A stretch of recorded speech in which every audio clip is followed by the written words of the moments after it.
April 5th, 4:37. Maybe it was the constant repetition and the lack of forward movement during the winter that lulled me into a 3.5-month daze. The winter this year was unrelenting and lingering, as if the world was also crippled with absolute depression over the state of our lands. The winter chill was colder this year than in previous years, but that's probably because of our own occupation. It's funny how much more desolate winters could be without the freedoms that I often took for granted. Lafair is dreadfully quiet, with the same unbroken patterns of faces and short conversations splashed across a blank white canvas. The snow started melting earlier this week, and it seems that the world, for better or worse, is waking up. Today, another 2 Skenderite battalions moved in from the east. It's been such a long time since I've seen so many battle-ready Skenderites in one place. And it surprised me at first. It shook me awake from the months-long days, and I immediately felt sick. My beloved Remay was still locked in occupation, and I did nothing to help improve the situation. Well, actually, that's not quite true. I did my best to feed my people, using the stolen flour and supplies. Surely that isn't anything heroic or important, like the sacrifices made by my sister and other Remayan warriors. At least my people are alive. Zemes. April 12th, 4:37. So I saw something strange today. Due to my profession throughout the occupation, my routine has been the same day after day. I passed through the same checkpoints, saw the same pool of Skenderite soldiers, and delivered my bread to the same pool of Remayan patrons. Nestled between my deliveries to the 2nd and 3rd barracks, I usually traveled on a street that is always empty. I rather enjoy this stretch of road because, for a brief amount of time, I'm free from Skenderite eyes, and I don't have to see my countrymen or countrywomen beaten down spiritually. Today, someone walked down the street towards me. They were dressed in Remayan commoner clothing, with a tan or yellowish hat, an unshaven face, and a pair of hard eyes. I'd never seen this man before. He was definitely Remayan, as opposed to the Skenderite facial features. I stopped moving when he got closer, but before I could say anything, he said to me curtly, "Keep moving." I resumed, and the man walked past me without saying another word, or even looking back at me. I continued with my deliveries, and aside from the unusual meeting, nothing out of the ordinary happened. I didn't mention the new man to anyone I saw, in case he was some kind of phantasm or trick of the mind. It has been a long and mentally draining winter. Zemes. April 15th, 4:37. I saw the man again today, walking along the same stretch of road, far from the peering eyes of the Skenderites. This time I didn't stop. I watched him though, but he kept staring ahead as if I were nothing more than a whiff of the wind. I did notice something strange though, among the patrons whom I visited after seeing the man. They were off slightly. More than a few of them were disturbed by something, and since I had seen them every day, I could tell. They said the same things they normally did, and were for the most part quite pleasant, but their eyes hinted at some coveted and perhaps fearful knowledge. Thinking about that man is making me ill. Who is he? A traitor? A spy? He's not from Lafair, that much I know. More Skenderite battalions marched into Lafair, and the first group who arrived on the 5th marched northward. I've also noticed soldiers who lived in the 4th and 5th barracks are also getting ready to deploy. I've seen many ferry ships being built and prepared for use along the river. Skandar is ready to resume its consumption of our dear sweet Renee. Zumez. April 18th, 4:37. I saw that man again, walking towards me with an unwavering stare. He only travels down this road every 3 days, which makes me wonder where he goes on the other days. My heart trembled as we approached one another. As we passed, I whispered loud enough for him to hear. Long live Renee. The man stopped for only a moment, but he didn't look at me. He moved again without looking back. As I continued to make my deliveries, I wondered if I ruined my life by saying such a thing to a potential traitor.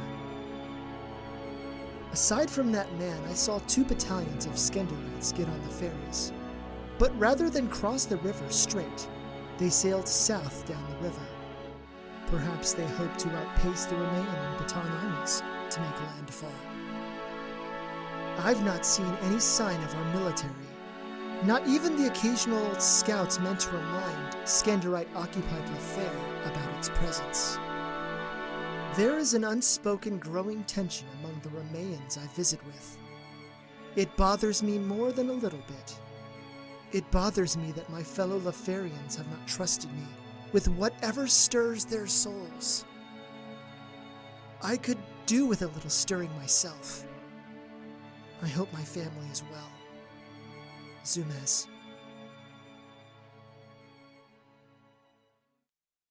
April 20th, 4:37. Today, a massive town hall meeting was called by the Skandarite military, led by none other than General Wassendorf herself. She is an imposing and intimidating woman, of shorter stature, yet the spirit within her is so fierce that men twice her size avert their eyes from her. Being around the general longer than I have to be makes my skin peel and crawl. General Wassendorf explained that tighter restrictions were to be placed on us as a city, which included the issuance of new travel papers. She also expressed earlier curfews and a reduced rations dispersal. This was alarming news, but then the general revealed something really unsettling. Anyone connected to or who is an active member of the Romanian resistance will be publicly executed, no questions asked. I didn't even know there was a Romanian resistance, but judging from the grim looks of many of the faces around me, others knew. General Wassendorf promised benefits and rewards for anyone who assisted in the capture of anyone connected to the resistance. Surely no one would turn in their neighbors, not to the Skandarites. 2 more battalions marched into Kueffuer that afternoon, and they took the place of the battalions who had been deployed elsewhere. My deliveries were later than usual due to the mandatory town hall meeting. When I got to the command center, I was issued new travel papers with different signatures and allowances. I was now allowed to go to the mill to get my bags of flour. However, I was to take a certain route for my deliveries. I noticed more checkpoints out and about as well. Most notable was that I was no longer allowed to deliver bread, but Romanians could apply for permission to come get bread from me. I was no longer allowed to visit certain sections of the city anymore, which included the stretch of road closest to the river. Walking by the river was a freedom I had taken for granted, and now it was torn from me as well. Damn these Skandarites! Zumez. April 21st, 4:37. I didn't see the man today. My connections with people within the city is now much more limited. I heard a doctor was publicly hanged today for being caught with allegedly damning letters connecting him to the Romanian resistance. I knew the man. His name was JdSarte. and he was a respected healer in the fair. It was to my understanding that everyone liked him, so to imagine someone turning him in, well, it was almost inconceivable. My heart is breaking as Dr. Darqui is another casualty to this unwanted war. I finished my deliveries earlier and returned to my home. No one came by for their bread today. Zumez. Mayar 3rd, 437. There was another public execution today, and I actually went to see if I knew the resistance fighter. My heart sank, for not only did I know the person who was to be hanged, it was one of Gwenda's friends. His name was Filippio Saint Grenard, and he had always been kind to me in the past. Filippio stood with a fierce pride upon the gallows, with all the boldness Gwenda would have had she been alive to be in the resistance. The presiding officer was a man whom I had met before on many occasions, Lieutenant Fizzo. He stood on the gallows beside the executioner. Lieutenant Fizzo declared Filippio to be a saboteur, planning on some kind of attack on the soldiers stationed in the fair.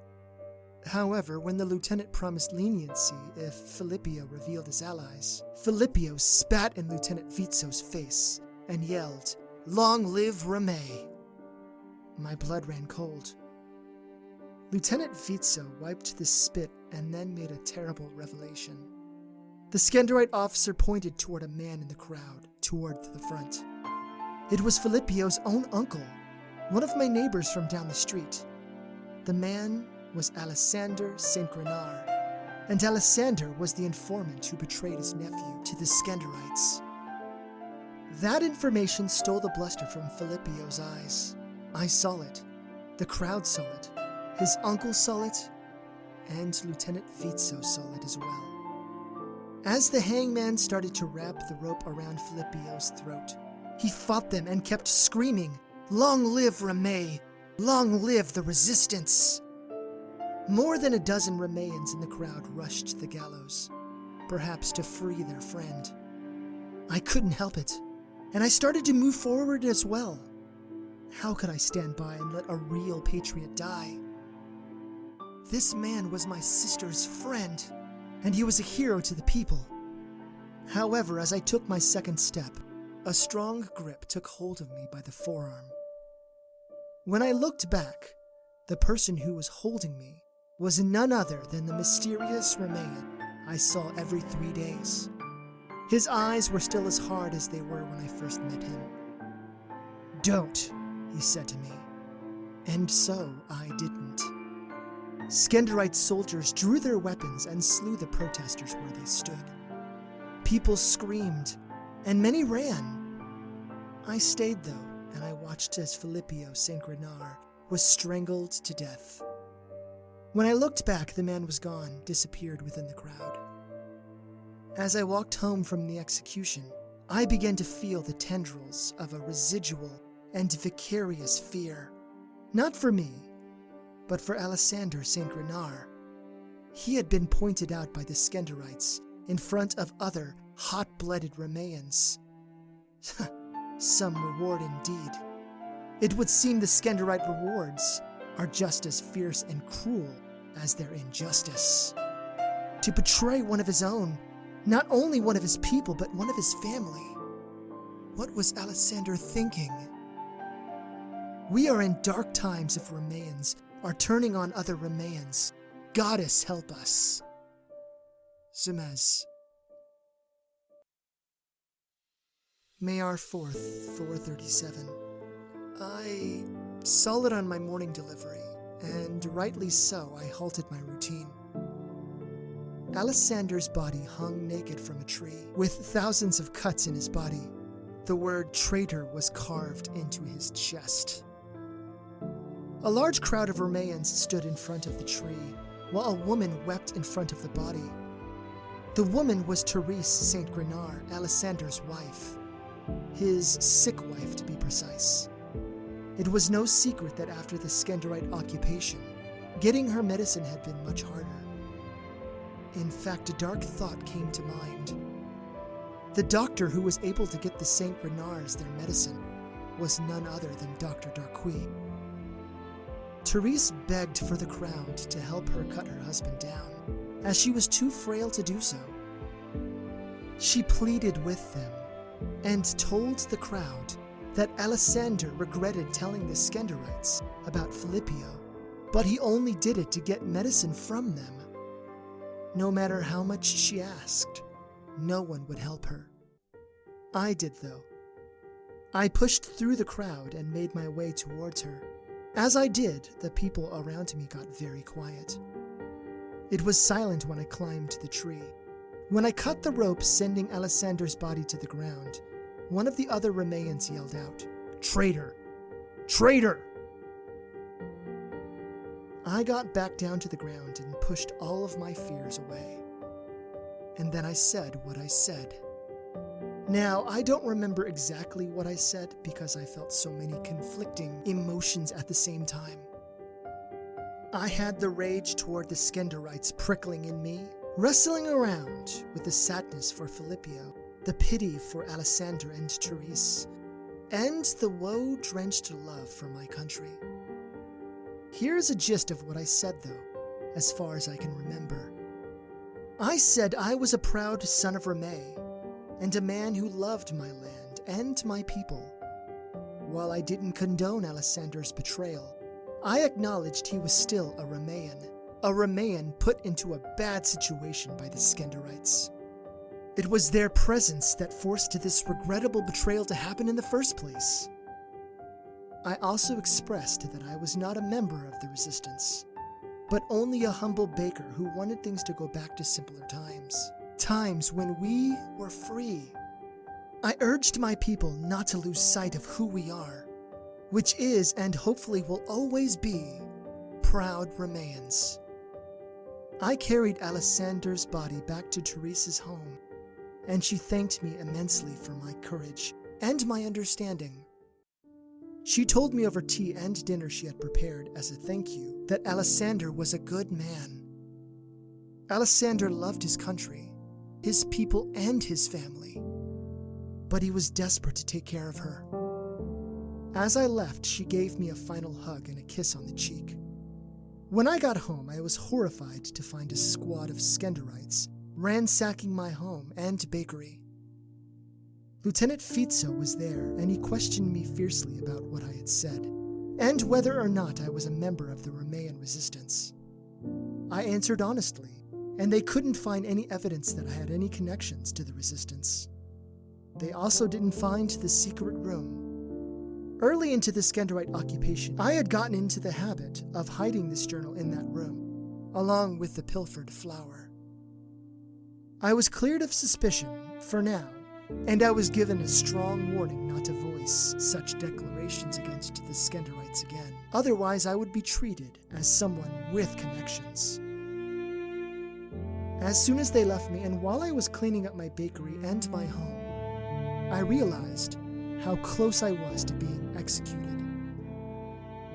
As frightening as it was, a wildness flared up within me. It felt great. Zumez.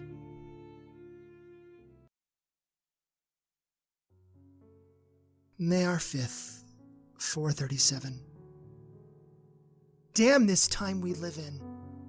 Another crowd gathered around that same tree this morning. I woefully approached, worried about what I would find. Therese hung from that same tree fully clothed, with a sign sewn into the front of her dress. In bright red lettering, the sign read, "I go to join my Alessander. Long live Remay. Long live the resistance." Before any of us could go for the body, a squad of Skenderites pushed through the crowd. Lieutenant Fizzo read the note, and then declared that all of Therese's assets would be confiscated, and the body was not allowed to be buried. The body was to be left for the crows to eat. My heart was breaking once more, and yet I dared not bring any more attention to myself. Towards the end of my delivery, I saw that a pair of guards were stationed at the St. Renard's former place. I was told to move along when I stayed too long, though. Damn the Skenderites. This world is even colder now thanks to them. Zumes. Mayar 6th, 437. I don't know how, but someone stole both of Alessander's and Teresa's bodies. Therese is no longer on display, and Alessander's was removed from their home. If there is any mercy left in this world, I pray that they are together again. Zumes.